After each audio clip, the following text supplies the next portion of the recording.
Hello everybody, good morning and welcome to the United Stand. This is your latest Manchester United news. It's good to be back live, isn't it?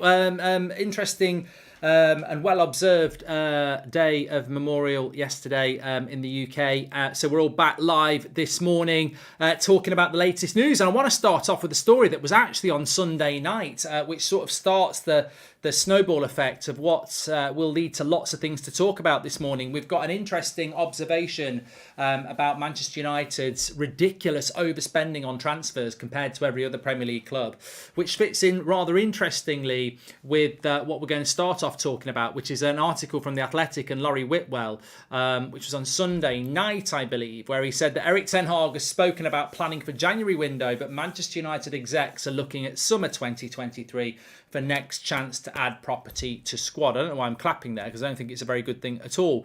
We've also got an interesting interview quotes from Bruno Fernandes. Obviously, most of our players are now on international breaks, so we should actually get some interesting things coming out of them. Maybe Ronaldo, Maguire. People maybe ask questions about what's going on at United, so we might get some interesting sound bites. We still only go through what Bruno was talking about. There's also a story coming in from Neil Custis in The Sun, who, look, it's The Sun, but Neil Custis has been a Manchester United correspondent for years, and he's saying that Manchester United could bid £25 million for Gonzalo Ramos from Benfica in January. We'll be talking about him. It's not Sergio Ramos in the title. It's the lad who's playing up front for Benfica now. And a couple of other bits I wanted to talk about as well. Yeah, this ridiculous thing yesterday that you may have seen where I couldn't believe it. I mean, I just watched the Queen's funeral and everything like that. I go on Twitter and I'm seeing things like David De Gea is the problem at Manchester United. This is why David De Gea is the problem at Manchester United, because our line is quite deep compared to everyone else, and our defensive line is quite deep compared to everyone else in the Premier League. We've just won 4 Premier League games in a row. And there are prats out there saying that David De Gea is the problem in the team. We'll talk about that and we'll explain why people just don't understand football when they're coming up with nonsense like that, and how disrespectful it is to our manager, who must be trusted to do the job that we brought him in to do. So we'll talk about that in a moment. It's not Sergio Ramos, the beast. I don't know why you're doing laughing emojis. You're just outing yourself as an idiot. Anyway, Erik ten Hag is spoken about planning for January transfer window, but Manchester United execs are looking at summer 2023 for the next chance to add properly to the squad. This is going to be very interesting because we spoke about this last week, that ten Hag, after the game against Sheriff, he spoke about how important this next week or two is to analyse what's going on in and out of the club, and also start looking at the January transfer window and the summer transfer window. We then got this story on Sunday night from Laurie Whitwell in The Athletic, who we know gets information from good sources within the club. And he's saying that executives are more likely to be wanting to do business in the summer. So it makes you think, Ten Hag comes out about business in January. 2 days later, Laurie Whitwell in The Athletic is saying that more likely to do business in the summer. Is that the club going, shit, Erik ten Hag's let something out there and we need to kill that dead straight away? It could be. It could be. We were speaking to Fabrizio yesterday. If you've not watched the interview, check it out on the homepage. He was saying that Manchester United made a massive mistake in January when they decided not to do business and missed out on opportunities with Alvarez and Vlahovic and other players, as we know. Manchester United made this decision last January that they weren't going to buy anybody and they were going to wait until the summer. The problem with that is it's just completely incompatible with running a football club, because Erik ten Hag needs every day of every transfer window he can get to get this club where it needs to be as soon as possible. Erik ten Hag is a brand new manager, and January is an opportunity to remove players that he doesn't want and bring players in that he does want. He probably wants another 8, 9, 10 players in the next 2 years. To do that, you've got to use every transfer window possible, because if you don't, then you really are just a business and not a football club, which is what many of us suspect we are anyway. I cannot believe that Manchester United would say to Erik ten Hag, we're not doing business in January, we're waiting till the summer. On what reason would you do that? If a manager is saying, look, I still need a right back, I still need a midfielder, I still need a striker, we've got to look at goalkeeper, we've got to look at centre back, I need lots of players, we've got to use this January transfer window. And then the club go, nah, we'll wait till the summer. Why? We're halfway through the season. Getting those players in January means that I can embed them quicker. It might mean we get top 4. It could be the difference between top 4 and not top 4. So it's not logical, but the club are more than capable of doing it. So we'll have to see what happens with it. Hi Mark, can you wish my friend Ahmad a happy birthday and call him a right pratty? Watches your shows to fall asleep. Big fans from Australia. Watches my shows to go to sleep? He is a bloody... Ahmed, you are a prat. Wake up and listen up. You might learn something. Wake up, Ahmed. You prat. Jordan says, can't see the club doing business in January. The overpaying in the summer will be good enough for them. They're a joke. Hope I'm wrong though, says Jordan.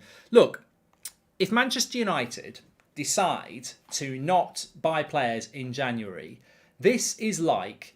let me pluck one from the sky because I've got loads. Okay, we'll go with this one, right?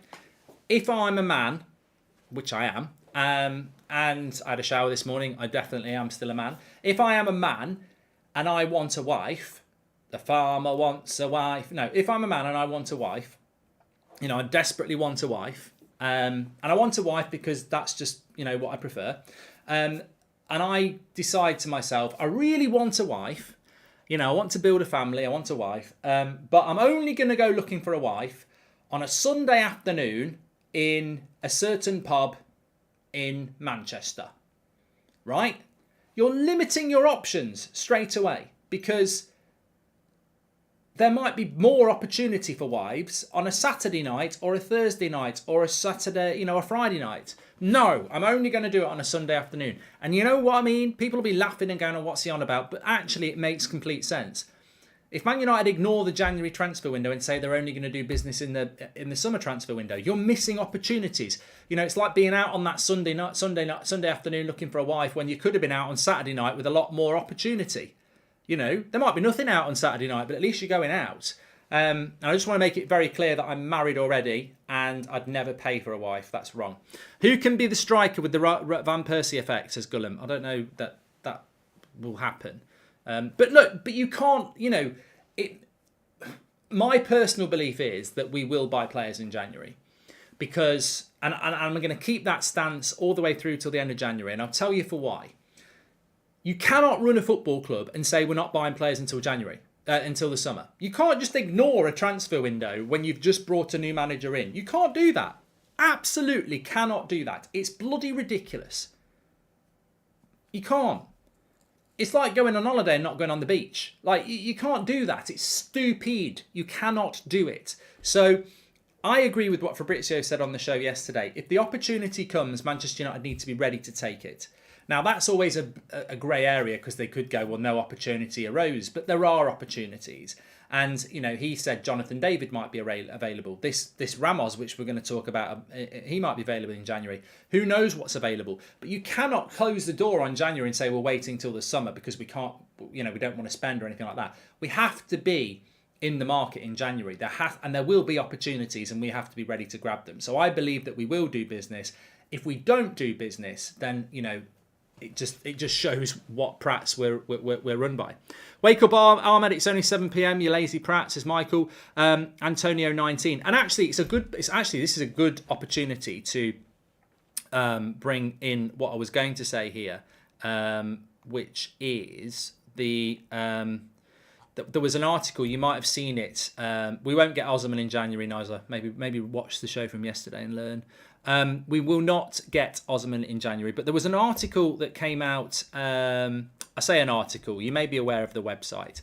It's called the CIES Football Observatory. It's a research group. They're basically, they research all sorts of things. They're based in Switzerland. They're normally quite good about all sorts of things. They'll rank, the best young players by the top 100 players in the world, under 18 and stuff like that. So basically, their latest bit of information that they've put out is analysis of gaps by clubs paid for players based against what their realistic value is. Manchester United lead the table with a surplus of 238 million euros. So basically, analysing Manchester United, they've paid 238 million euros more than they should have done on players, and they top the table for that. The interesting thing is that Manchester City aren't even in the top 10. Manchester City are 17th. So, Man City are this club that's got all this money and, billionaire club with all these resources. And they're 17th in the league for overspending on transfers, and we're top. So they're in a very good position and we're in a very bad position. And people will say, well, what's all this stat bullshit? I'm not here for that. But actually, it makes a lot of sense, because if we are top of the league in the Premier League for overspending on transfers, then think about all the millions wasted overspending through bad negotiations that could have been used on other players in the summer and in January. And let's look, if we look back at the summer, we overpaid on Martinez by 10. I think he will be worth hopefully he will be worth what we paid, but we still overpaid. We overpaid by about 10 million euros there. Anthony, we overpaid by about 20 million. So there's 30 million euros straight away. Casemiro, we may well have overpaid a little bit as well, because it's 60 plus 10. So maybe there's another 10 there. So straight away, you can get to 40 million euros quite easy on just last summer that we've overpaid on. That 40 million euros would have bought you Dumfries. So Manchester United, if they don't buy players in January, so much of it is based upon the fact that we waste so much money. I mean, Richard Arnold even admitted it in that pub interview in June, didn't he? That, they've spent £1 billion in the last 10 years, and you walk into the training complex and you go, where is that £1 billion? So, yeah, it's not, what I'm trying to say is, in a very long-winded way, is it's not Ten Hag's fault that the club is crap at transfers. He should not be held accountable for what the club spent over the last 10 years or in last summer. If the club say to Ten Hag, we're not buying anyone in January because there's no money left, then if I was Ten Hag, I'd say, well, what have you brought me here to do then? I'm doing a rebuild job. I'm telling you what we need to rebuild. I'm telling you the players to go and get, and you're telling me there's no money there. How can I rebuild? It doesn't make any sense. Mark, I also fell asleep when I listened to the 8 p.m. show. 9 p.m. where I stay doesn't mean you bore me. I just enjoy listening and it helps me sleep, says Tayan. Thank you very much. Hi, Mark. Thanks for all what you do for the community. Erik Ten Hag needs to be backed in January. We need spots we didn't get in the summer, i.e. right back and striker, says Nevesh. Yes. I think that we have to progress and expect business to be done in January. I think it's going to be a very active January transfer window. The World Cup, teams having so much time to, Erik Ten Hag for 6 weeks when the World Cup's on, he might have a little bit of a holiday. I don't know whether he will. Some players won't be going. If you think about Donny van der Beek, David De Gea, maybe Jadon Sancho, you think about these players, they may not be going to the World Cup. In fact, they probably won't go to the World Cup. I mean, what are you going to do with those players? You're going to give them a week off, maybe, but you'll want them to keep and maintain their level of fitness. So I think there's going to be a lot of clubs, including Manchester United, that are going to sit there over the World Cup and go, what's our strategy for January? What's our strategy for the rest of the season? So I think that there'll be a lot of clubs looking to do business in January. And I think it'll be a very unique January transfer window. Morning, Mark. Isn't it dividends month in January? Well, one thing that will get paid in January, Mikhail Roach, is definitely the dividends, as we know that will happen. I just want to mention this story that's come out this, I think it was last night. It was from Neil Custis in The Sun, talking about strikers. So Gonzalo, or whatever you pronounce it, Ramos at Benfica, he's effectively the replacement for Nunez. Neil Custis in The Sun, who has been a Manchester United correspondent for many years, and he does write for The Sun, and people will go, well, he writes for The Sun, but actually he has got some things right over the last sort of few years. Not always, but he does get some things right, and he's basically said that Manchester United could bid for him in January. Now, I don't know what you know about Ramos at Benfica, but the little I've seen of him, he doesn't excite me as an option at Manchester United. He would have to be a player that Ten Hag has looked at and gone, I can get another 100% out of him. I can turn him into something, because from what I've seen him in, I don't think his link-up play is particularly good. I don't think his dribbling's particularly good. He's not particularly quick. I just don't see in him a player that I go, oh, there's a good replacement for Ronaldo. I don't. I mean, look, I wouldn't knock it. If Erik Ten Hag says he wants Ramos from Benfica, let's go and do the deal. I mean, Erik Ten Hag is the sort of coach that can get more out of a player, and hopefully he has got an eye for talent. But I sort of agree with Just Kevin. He's not particularly good, in my opinion, from what I've seen of him. But maybe there's nothing in it. Maybe there's something in it, and maybe he's a development striker. But he is at least tall, says King. Yeah, I mean, Scamacca, says Shiem. I mean, I wish we'd gone for Scamacca. He's at West Ham now, isn't he? Which isn't going particularly well, but I think he would have been an interesting profile of striker for Manchester United. But yeah, I mean, I throw it in there. I think in relation to strikers in January, it might be quite difficult. What I'm looking for in January is certainly a right back. I think that needs to happen. But look, the profile of player that we go for in January is going to be very interesting, and I think you've just got to keep your eye open. You've got to be very careful about players in the World Cup, by the way. There will be players in the World Cup that people go, let's buy him, let's buy that. Now, I know there are examples of people in the World Cup who do well, who come to the Premier League and then they're crap. But there might be players in the World Cup that we're already linked to, who we get to see a little bit more of. So I wouldn't completely rule out Manchester United signing players who play well in the World Cup. But I think they need to have a bit of a background and maybe been linked to us before. I mean, Cody Gakpo is probably going to the World Cup, isn't he? With the Netherlands, so he might be a player that we see perform well in the World Cup and go, yes, he is the right sort of player for Manchester United.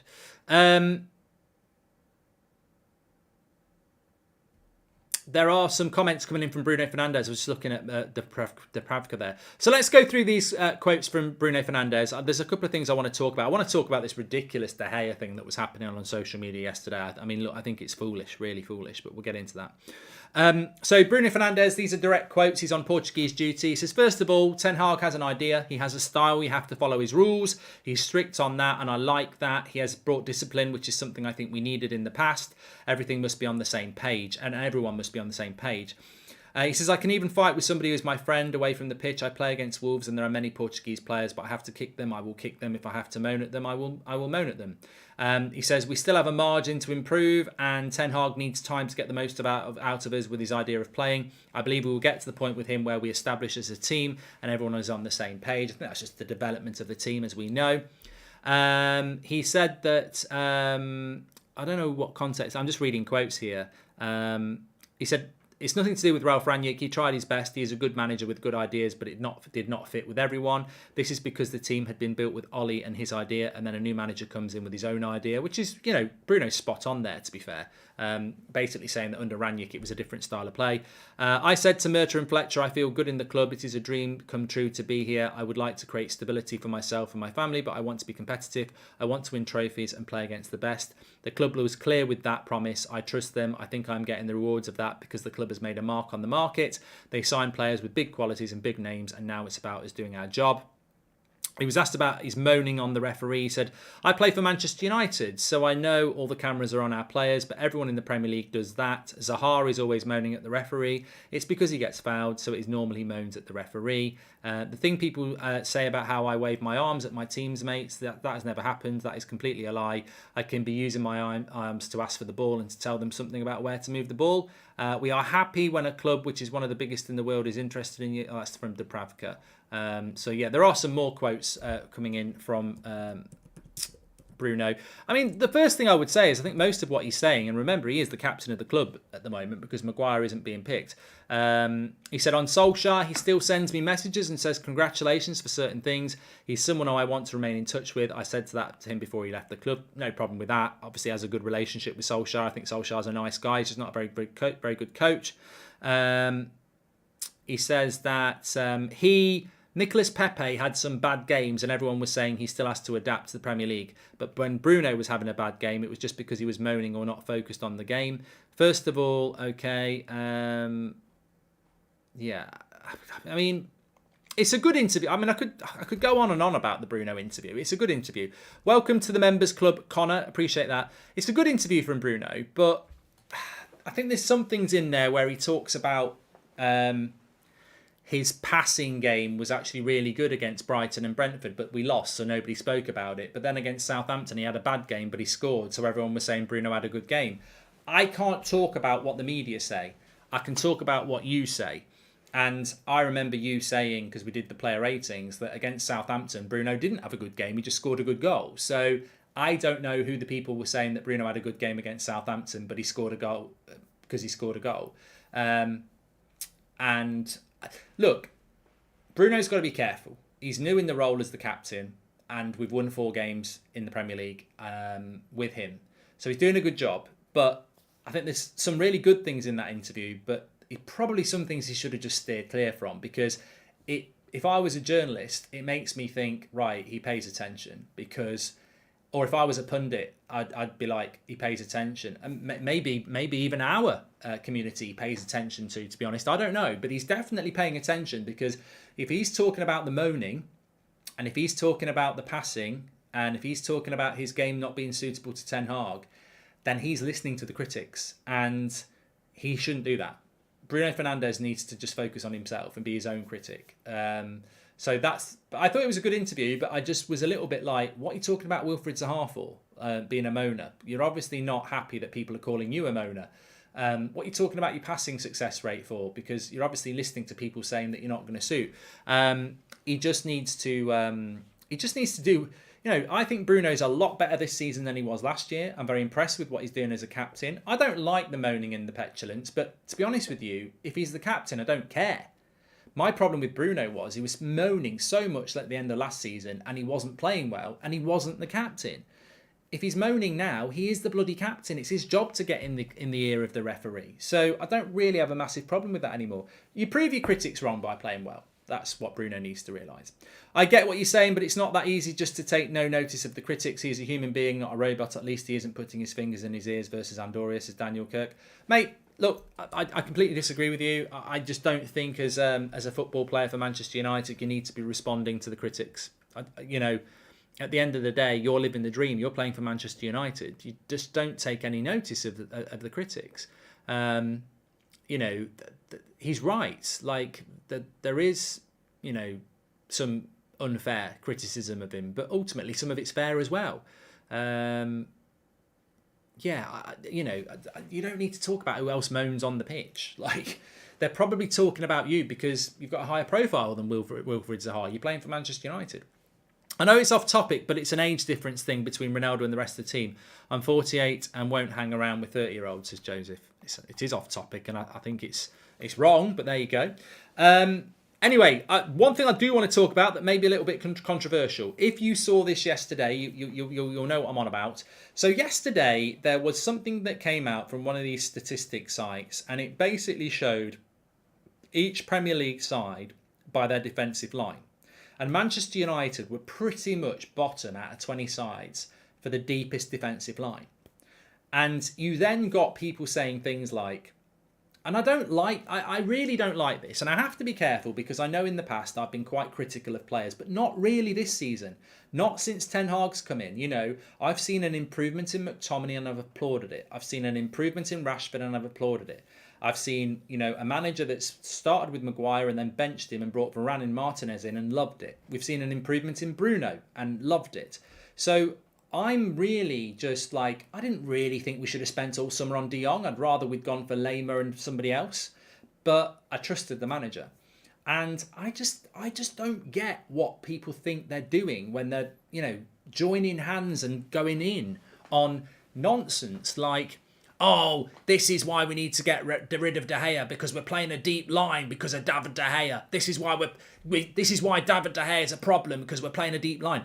We've conceded 2 goals in 4 Premier League games, and David De Gea is a problem. And we've won all 4 of them, and David De Gea is a problem. Sometimes I wish people would just think before they type.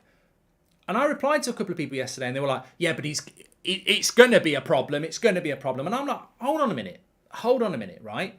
If you are a member of this channel, you'll have seen the video I did on De Gea, the last one. You can check it out. I'm not going to go into too much detail because it was very detailed comparing him to other managers. But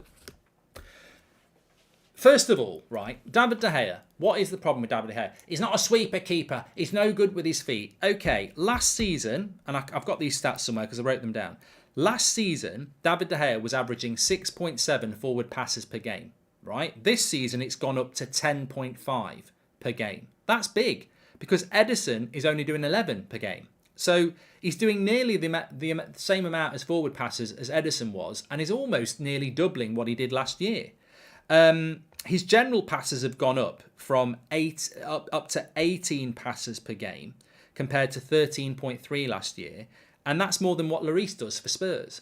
So there's already a general improvement in David De Gea's game under Erik ten Hag. But these people who talk about our defensive line, do you realise who the manager is? It's Erik ten Hag. Do you realise how he will play football? Now, I'm not saying that David De Gea will be our goalkeeper next season, but he's going to be our goalkeeper this season. What are you moaning about? What are you moaning about with this De Gea obsession? We can't change him in bloody September. He will be the goalkeeper until next May. And if he doesn't develop and keep getting better, he'll probably be replaced.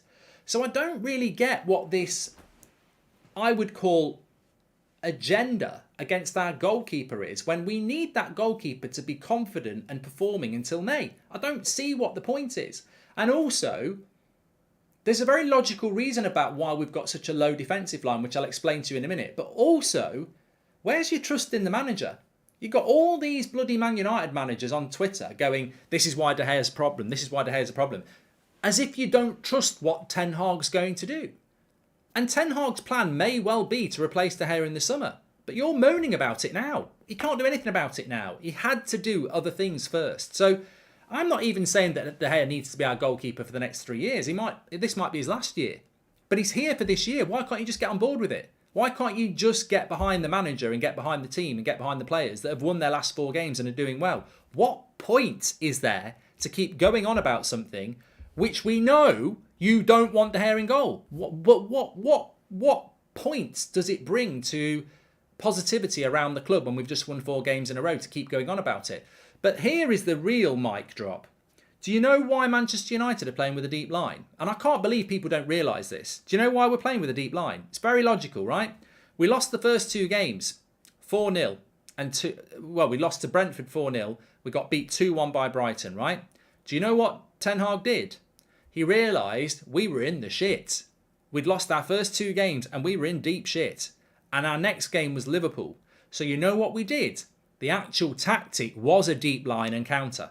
That was the tactic. He didn't want to play a high line. He wanted to play a deep line and counter because we were playing Liverpool. And if we lost that game, we were even in deeper shit. So basically, our line's gone deep because it's being done on purpose by the manager. He's playing a deep defensive line to hit teams on the break and get some bloody points on the board. That's basically what he's doing. When he doesn't want to play a high line, it's got nothing to do with David De Gea. It's to do with the fact that we lost our first 2 games and we needed to grind out some results. And those players can't play the possession-based high line game he wants to play anyway. So, look, maybe David De Gea is something to do with that, but I don't think he is, because I think it's very logical that we lost our first 2 games and he decided, I need to grind out some results here, which is what we did. We did it at Southampton, we did it at Leicester, and we did it against Arsenal. We're playing counter-attacking football. That is the tactic. People who are going, we're playing a deep line because of David De Gea. We're playing a deep line because we're playing counter-attacking football. And I sometimes wonder whether people watch the game. Our tactic is counter-attacking under Ten Hag. Look at the stats. Look at the way the games are going. Look at the Liverpool game. Look at the Southampton game. Look at the Arsenal game. We're playing counter-attacking football. So we're going to play deeper. We're not playing Ten Hag football. And it's not because of the goalkeeper. Because when you go to pre-season, David De Gea was in goal in pre-season. We were having 70% possession and playing a high line. Now, granted, the opposition was shit. You know, they weren't very good. But we did play that way on pre-season. You could argue we tried to do it against Brighton and Brentford. And it went wrong. So it's not all about David De Gea as to why we're playing a deep line. But some people get locked in on one agenda, and I don't get it. The manager is telling them to play like that. We've won our last 4 Premier League games.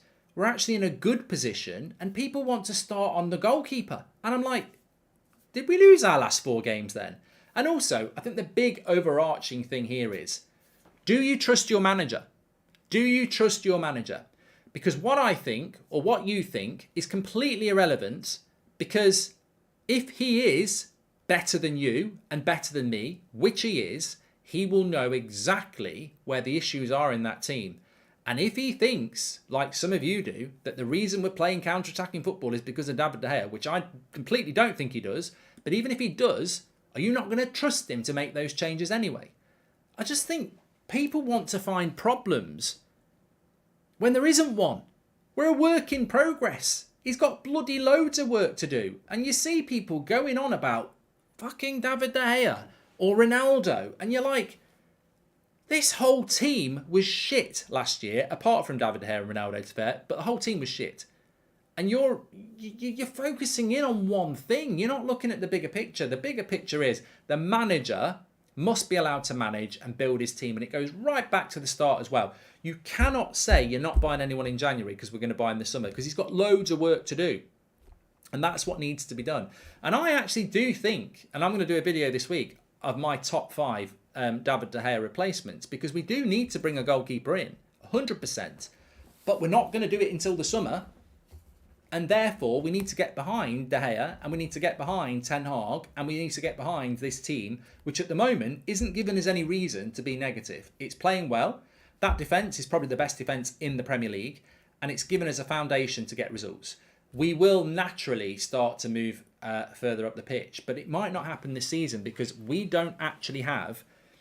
And look, can I just say this as well? And I've got the information on this, and I can't remember where I wrote it down, but I have got it somewhere. Here we go. If you want to know why we're not playing a high possession football, and I suppose a high line comes with that. If you want to know why we're not playing high possession football, then maybe you need to look at the midfield. And maybe you need to look at the link between the attack and the midfield. To have a high possession and a high line, you need to keep the ball. You need to be confident on the ball. And we don't have enough players to do that. I think Eriksen can do it. Do you think Rashford can do it? Do you think Bruno can do it? Do you think McTominay can do it? Do you think they are players that will keep the ball for 5 minutes in the opposition's half and probe and just keep moving it around? We're not at that level yet. We are still, if you look at that squad, we are still a counter-attacking squad. Bruno even let it slip in his interview. It's not Ralph's fault. Most of these players were from the Solskjaer era, which was counter-attacking football. Well, most of these players still are from the Solskjaer era, and they still are counter-attacking footballers. To play the way Ten Hag wants to play, to push the line up, to play 70% possession, to move the ball around the edge of the box of the opposition comfortably, he needs more than a goalkeeper. He needs a couple of more midfielders. He needs a couple more attackers who can comfortably do that. And yeah, it's not just on one person. I mean, I was talking about this with Ricky on Sunday night. If you look at Scott McTominay, he's still averaging 30 passes per game. You know, even Declan Rice is around 50. You know, that's just not enough from your midfield. You know, look, Eriksen's averaging around 60 passes, but McTominay's still not getting on the ball enough. So if you've got a midfield, I mean, look at this. Casemiro, second half. Casemiro, second half against Sheriff, 42 passes. McTominay, first half, 26. That's a big difference. So that means that Eriksen and Casemiro in the second half against Sheriff are much more comfortable on the ball, which means more passes means more possession. You know, if you could get McTominay to average 45 passes per game instead of 30, well, that's 15 more passes, which means that's more possession. So there are ways, and look, the only reason I know that is because I was looking at Casemiro and McTominay. There may well be other players in that team that aren't on the ball enough. So there's loads of ways that we can play better football and more like Ten Hag, but it's not just on one area. Like possession, you need people on the ball more. Anyway, look, interesting. Look, please smash a like on the video.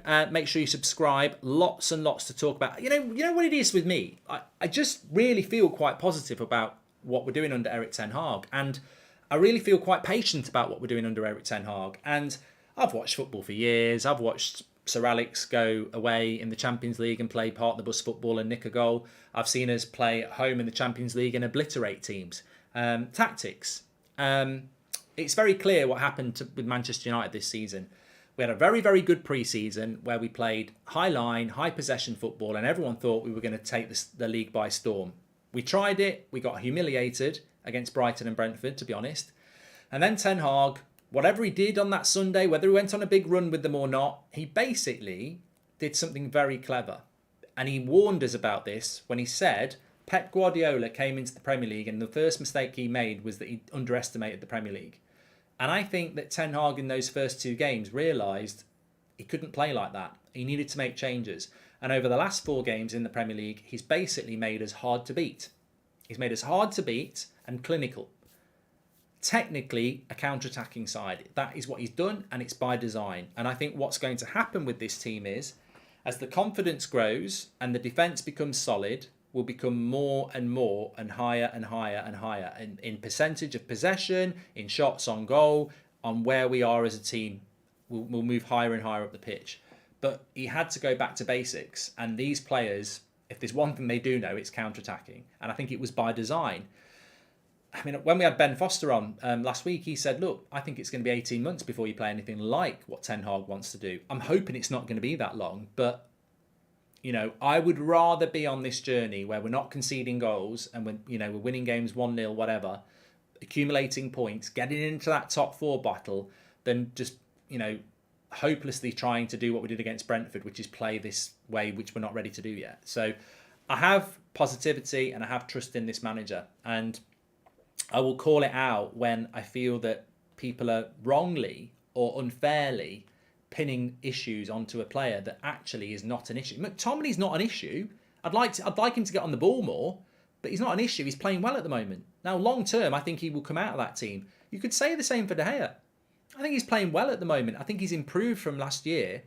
Long term, you might want him out of the team. But for right now, let's get behind this bloody team. Let's give it a bit of positivity.